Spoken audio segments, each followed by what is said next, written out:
नमस्कार बच्चों आज हम व्याकरण में परिभाषाएं करेंगे थोड़ी सी, जिससे कि आपको पता चल सके कि इन्हें क्या कहा जाता है। जैसे कि मैं आज सबसे पहले आपको बताऊंगी कि वर्ण किसे कहते हैं, है ना।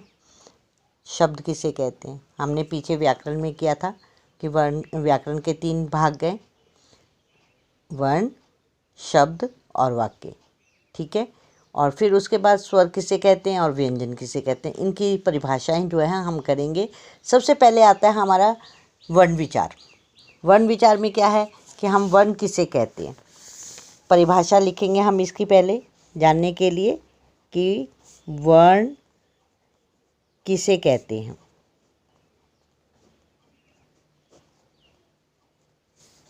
किसे कहते हैं। उत्तर है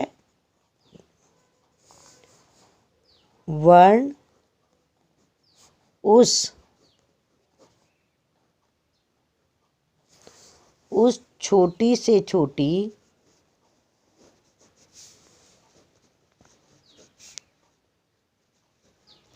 वर्ण उस छोटी से छोटी ध्वनि को, ध्वनि होता है बेटे आवाज़, ध्वनि का क्या अर्थ होता है आवाज़। उस छोटी से छोटी ध्वनि को कहते हैं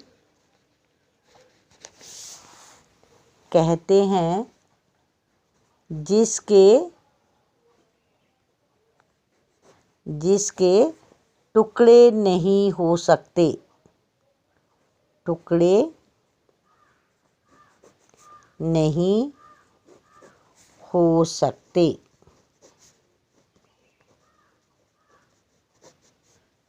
ठीक है।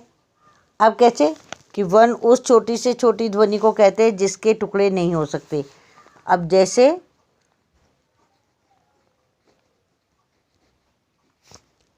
अ क्या है, स्वर है, ये सबसे छोटा स्वर है ना। इसके टुकड़े नहीं हो सकते।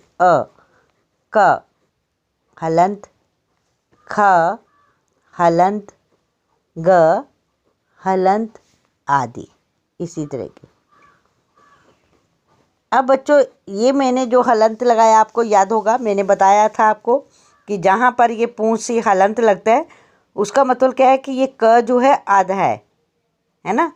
तो आधे ये व्यंजन जो है आधा है।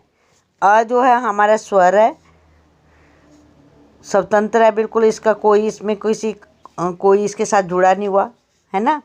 उसके बाद व्यंजन जो है वो किसकी सहायता से बोले जा रहे हैं, स्वरों की सहायता से बोल रहे हैं कि उसमें स्वर मिले होते हैं। अब ये क जो है, अगर हमने क अगर पूरा लगाना होता, हलंत ना होता तो ये पूरा होता तो ये गलत हो जाता, क्योंकि क जो है व्यंजन है, व्यंजन के अंदर हमारे स्वर भी मिला हुआ है, स्वर के साथ मिलने से ये जो है पूरा हो जाता है, तब व्यंजन बनता है। लेकिन ये अभी हमने काला का को आधा दिखाने के लिए हमने इस हलंत का प्रयोग किया। ये नीचे जिसके नीचे हमने हलंत लगा देते हैं, इसका मतलब क जो है वो आधा है, ख जो है वो भी आधा है, ग जो है वो भी आधा है। ठीक है। तो यहाँ पे परिभाषा बनी कि वर्ण उस छोटी से छोटी ध्वनि को कहते हैं जिसके टुकड़े नहीं हो सकते। समझ में आई। अब एक चीज़ और है कि जब हम जो है इसके वर्ण के जो है 2 भेद हो जाते हैं, है ना। वर्ण के कितने भेद हैं, 2। अब यहीं पर हम करेंगे प्रश्न 2। वर्ण के कितने भेद हैं। कितने भेद हैं। उत्तर है वर्ण के 2 भेद हैं। कौन कौन से हैं। नंबर 1 स्वर और नंबर 2 व्यंजन। स्वर और व्यंजन।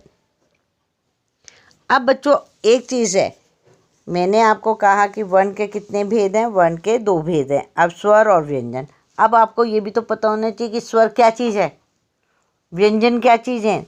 स्वर और व्यंजन। अब इस स्वर को जानने के लिए हम कहेंगे, स्वर की पहले हम इसकी परिभाषा लिखेंगे। स्वर किसे कहते हैं, ऐसे भी लिख सकते हो या इसको ऐसे करके हमने लिख दिया, हेडिंग दे दिया, स्वर किसे कहते हैं। स्वर क्या है, स्वर जो है वो क्या है, इसकी परिभाषा है, स्वर उन्हें कहते हैं जिसके बोलने में किसी दूसरे वर्ण की आवश्यकता नहीं होती, है ना। ये स्वतंत्र होते हैं, बिल्कुल अपने आप जो है ना बस बोले जाते हैं, इनको किसी की सहायता की आवश्यकता नहीं होती, स्वतंत्र होते हैं ये स्वर उन्हें कहते हैं। अब लिखेंगे हम, स्वर उन्हें कहते हैं, कहते हैं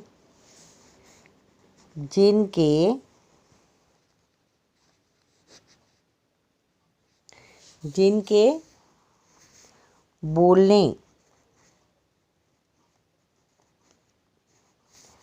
में किसी दूसरे वर्ण की सहायता नहीं ली जाती। ठीक है, जैसे अ, ई, उ, ए आदि। ठीक है, कैसे, अ, ई, उ, ए आदि स्वर। ठीक है, अब इसमें जो है हमने तुम्हें बताया कि, मैंने तुम्हें बताया कि स्वर जो है वो कितने भी हैं। स्वर जो है आपको पता होना चाहिए कि कितने हैं, स्वर कितने होते हैं। स्वर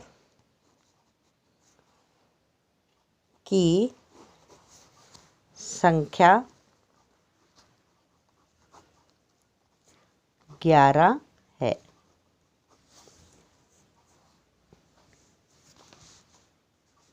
जैसे अ, आ, ई, उ, ए, उ,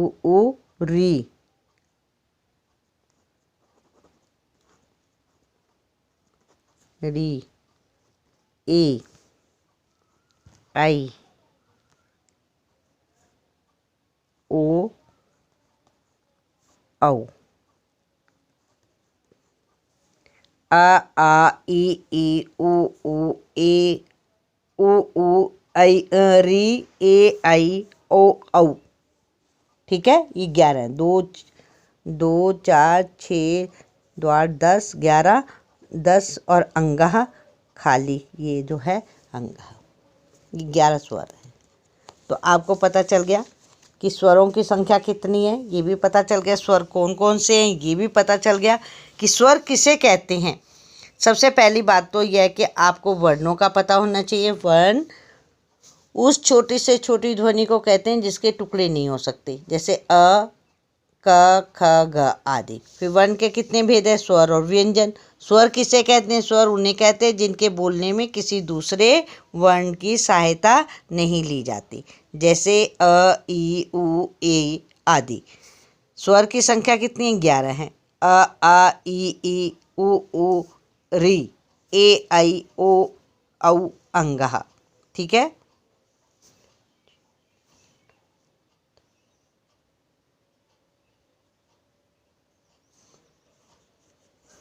अंगार नहीं लगाएंगे क्योंकि नहीं तो ये 11 से ज़्यादा हो जाएंगे, 12 हो जाएंगे।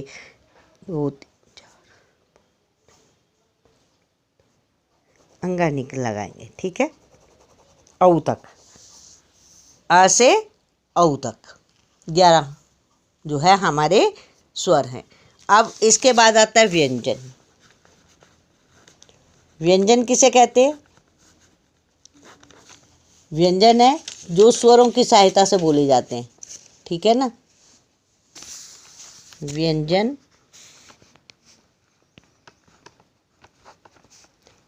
उन्हें कहते हैं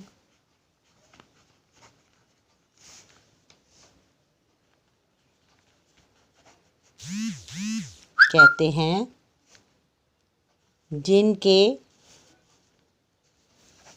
बोलने में स्वरों की सहायता ली जाती है, ठीक है।